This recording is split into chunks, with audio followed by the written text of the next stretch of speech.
بے نقاب کرنے میں کوئی کسر نہ چھوڑی جائے، جبکہ روایتی اور ڈیجیٹل میڈیا پر ملک دشمن مہم کا منہ توڑ جواب دیا جائے۔ تو روایتی میڈیا پر یعنی کہ جو ہمارا اخبار ہے یا ٹیلی ویژن ہے، یہاں کون سی ملک دشمن مہم ہو رہی ہے؟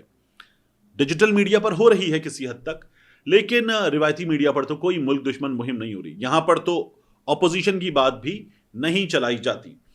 پھر ڈیجیٹل میڈیا ہے، یہاں یہ جو جعفر ایکسپریس پر حملہ کرنے والے دہشت گرد ہیں، ان کے کچھ ساتھی اپنے پیغامات چلاتے ہیں اور ظاہر ہے کہ کچھ اس پر بات بھی کرتے ہیں، تنقید بھی کرتے ہیں۔ جو ریاستی ادارے ہیں ان کی پالیسیز پر تنقید بھی کرتے ہیں، آزاد تجزیہ کار بھی، صحافی بھی، سیاستدان بھی۔ ان میں سے کوئی کسی کی بات کو کوٹ بھی کر دے تو اس پر بھی گرفتار ہو جاتا ہے۔ وحید مراد گرفتار ہوئے ہیں، ویسے اٹھائے گئے تھے پہلے لیکن پھر گرفتار ہو گئے۔ اب یہ بتایا جا رہا ہے کہ اس بڑی بیٹھک میں کیا ہوا۔ نیشنل ایکشن پلان کے تحت قومی بیانیے کو مضبوط کرنے پر اتفاق کر لیا گیا ہے۔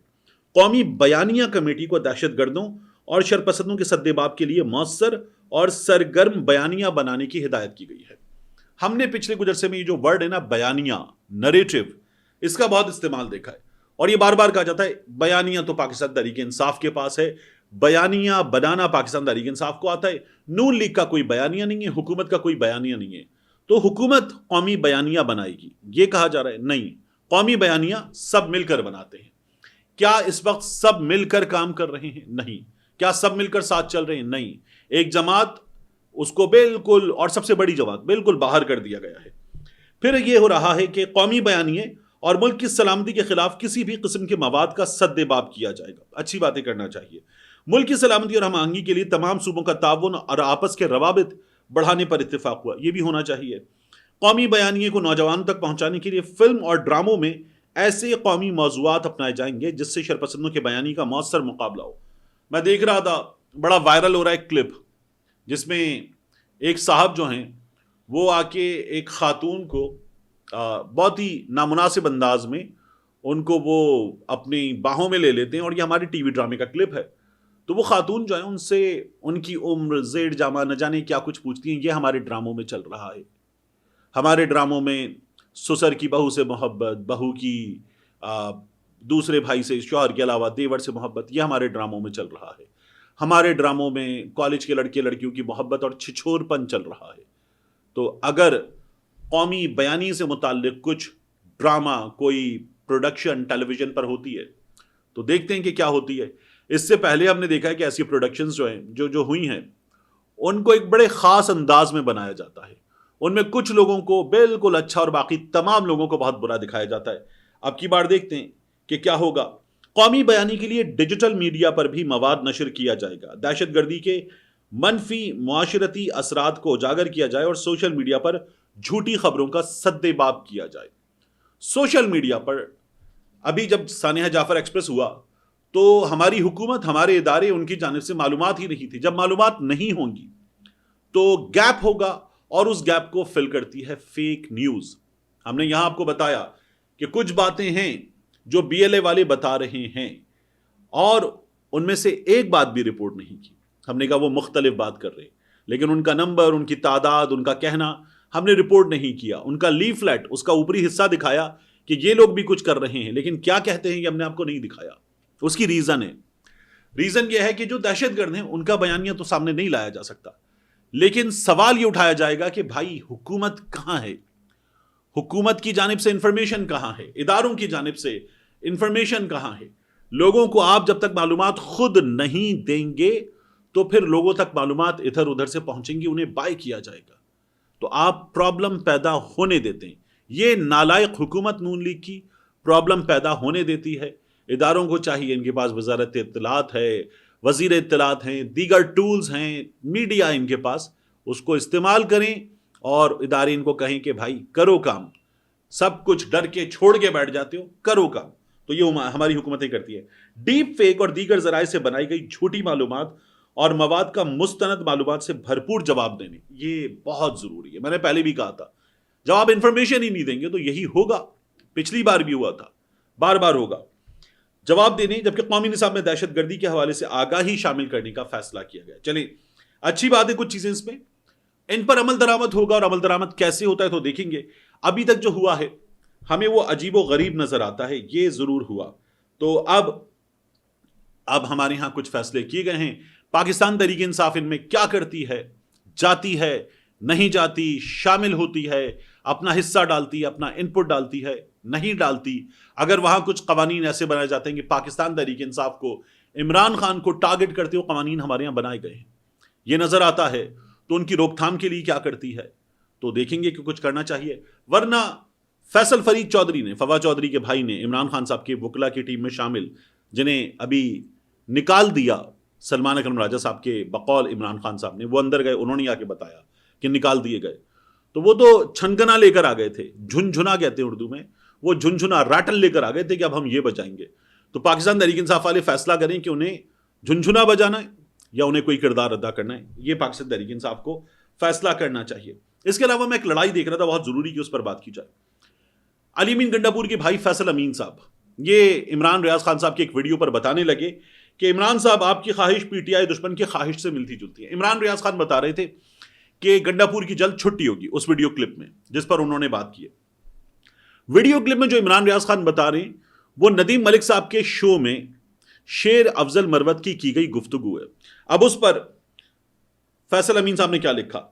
علی امین نے صف اول سے ہر پارٹی کے احتجاج کو منظم کیا، اس کی قیادت کی۔ 9 مئی سے لے کر اب تک وہ پی کے تمام گرفتار کارکنوں کے خاندانوں کی مالی مدد کر رہے ہیں۔ اس نے 2200 کارکنوں کو رہا کروایا۔ اکتوبر کا احتجاج، اب 26 نومبر کے بعد گرفتار کی گئے 5500 الگ ہیں جن کی رہائی کا عمل ابھی جاری ہے۔ اس نے اس وقت سے لے کر اب تک 9 مئی کے تمام خاندانوں کی مالی امداد اور گرفتار ورکرز کے ضمانتی مچلکوں کی ادائیگی اپنی جیب سے کی ہے۔ یہ فیصل امین صاحب بتا رہے ہیں۔ آپ اپنی انا یا ذاتی ایجنڈے کی تسکین کے لیے پاکستان تحریک انصاف کے کارکنوں کی لاشیں دیکھنا چاہتے ہیں۔ عمران ریاض کے بارے میں یہ بات فیصل امین صاحب نے کی۔ عمران ریاض نے ان کو جواب دیا، فیصل امین صاحب تنقید برداشت کرنے کا حوصلہ رکھیے، آپ کو سب لوگ کمزور اور کمپرومائزڈ نہیں ملیں گے، اور نہ ہی مجھ پر الزامات لگانے والے۔ آپ پہلے شخص ہیں، پیسہ کس کی جیب میں جا رہا ہے اور کہاں سے آ رہا ہے شاید آپ سب سے بہتر جانتے ہیں۔ ڈی چوک میں کارکنوں کے ساتھ دونوں بار کیا سلوک ہوا اور اب تک انصاف کے لیے کیا کیا گیا، تفصیلات سب جانتے ہیں۔ یہ عمران ریاض نے ان کو جواب دیا۔ اس پر پھر فیصل امین نے صاف بات ہے، میں یہ سمجھتا ہوں حد کر دی۔ فیصل امین نے کہا آپ کا علی امین سے مسئلہ اس دن شروع ہوا جب 5 اکتوبر کے بعد آپ اس کو ملنے آئے اور آپ نے سی ایم ہاؤس میں اس کو بولا۔ عمران ریاض نے بقول فیصل امین کے علی امین گنڈاپور سے عمران ریاض نے کہا یہی موقع تھا، آپ نے پولیس اور رینجرز پہ گولی چلانی تھی۔ یعنی عمران ریاض علی امین گنڈاپور سے کہہ رہے ہیں کہ آپ کو گولی چلانی چاہیے تھی پولیس پہ، رینجرز پہ، اور اس نے آپ کو جواب دیا کہ آپ اپنے ایسے نفرت انگیز مشورے اپنے پاس رکھیں۔ یہ گفتگو ہے۔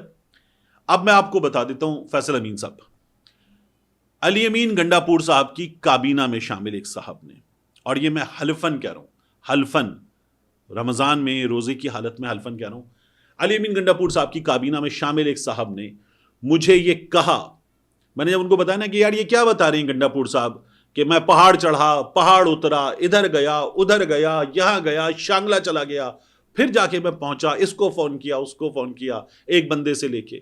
میں نے کہا یہ کیا بتا رہے ہیں، اپنے صوبے میں جا کے وزیر اعلیٰ یہ باتیں کر رہا ہے، یہ کیا بتا رہے ہیں؟ تو فیصل امین صاحب حلفن، اس بندے نے مجھے کہا آپ نے ساؤتھ کی فلمیں دیکھی ہیں، کتنی مزاحیہ ہوتی ہیں، ان کا ایکشن کیا ہوتا ہے، اندھی مارتے ہیں کس طرح کی وہ۔ میں نے کہا بالکل، کہنے لگے بس اس کو بھی ساؤتھ کی فلم سمجھ لیں۔ یہ ان صاحب کا کہنا تھا، حلفن۔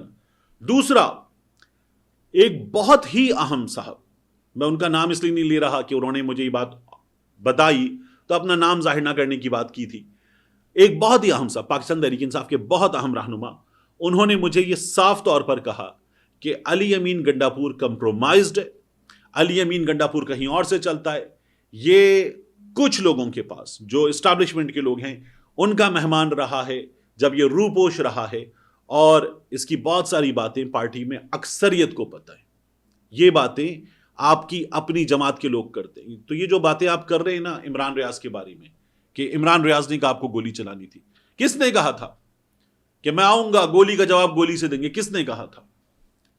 علی امین گنڈاپور نے کہا تھا، آن ریکارڈ موجود ہے۔ اور ایک اور بات یاد رکھیے گا فیصل امین صاحب، کہ آپ بھول رہے ہیں، بڑی بنیادی بات ہے، 26 نومبر کو جو کچھ ہو گیا، محسن نقوی نے کہا ایسے گرفتار کریں گے، ویسے گرفتار کریں گے، جانے نہیں دیں گے، گولی چل گئی، سب کچھ ہو گیا. اس کے بعد محسن نقوی نے کہا جائیں اپنے صوبے میں کام کریں. اس کے بعد کیا علی امین گنڈا پور کے مقدمات ختم ہو گئے؟ ہم نے کسی جگہ دیکھا تھا؟ نہیں. لیکن پھر علی امین گنڈا پور اسلام آباد کے اجلاسوں میں آ رہے ہیں، بڑی بڑی میٹنگز میں بیٹھ رہے ہیں، اڈیالہ جا رہے ہیں، اسلام آباد میں جا کے رہ رہے ہیں. یہ سب کچھ ہو گیا. تو جب وہ مقدمات ختم نہیں ہوئے، اتنی بڑی بڑی چیزیں ختم نہیں ہوئیں، بالوں سے پکڑیں گے، یہ کریں گے، یہ سب ختم نہیں ہوا، تو پھر گنڈا پور صاحب کے سارے معاملات سیٹل کہاں ہوئے تھے؟ گنڈا پور صاحب جب آئے تھے نا اور کہہ رہے تھے کہ مجھے گرفتار کرنے پہنچ گئے تھے، تو جب آپ کو خیبر پختونخوا ہاؤس کے اندر گرفتار کرنے پہنچ گئے، آپ چھت کے اوپر لیٹے ہوئے ہیں، اس سے اوپر والی چھت کے اوپر لیٹے ہوئے ہیں، یہ کہانیاں آپ ہمیں سنا رہے ہیں. اور وہ لوگ جو آپ کو گرفتار کرنے گاڑیاں توڑتے ہوئے نظر آ رہے ہیں، وہ لوگ پھر بالکل رام ہو گئے، مان گئے. آپ نے سب کو اپنے جیسا سمجھا ہوا ہے، سب کو پاگل سمجھا ہوا ہے. آپ سمجھتے ہیں سب کو الو بنایا جا سکتا ہے. علی امین گنڈا پور صاحب نے کچھ چیزیں کی ہوں گی، مان لیا، لیکن یہ جو آپ کہانیاں سنا رہے ہیں ان کو آپ کے اپنے لوگ نہیں مانتے. ملتے ہیں انشاءاللہ آپ سے اگلی ویڈیو میں.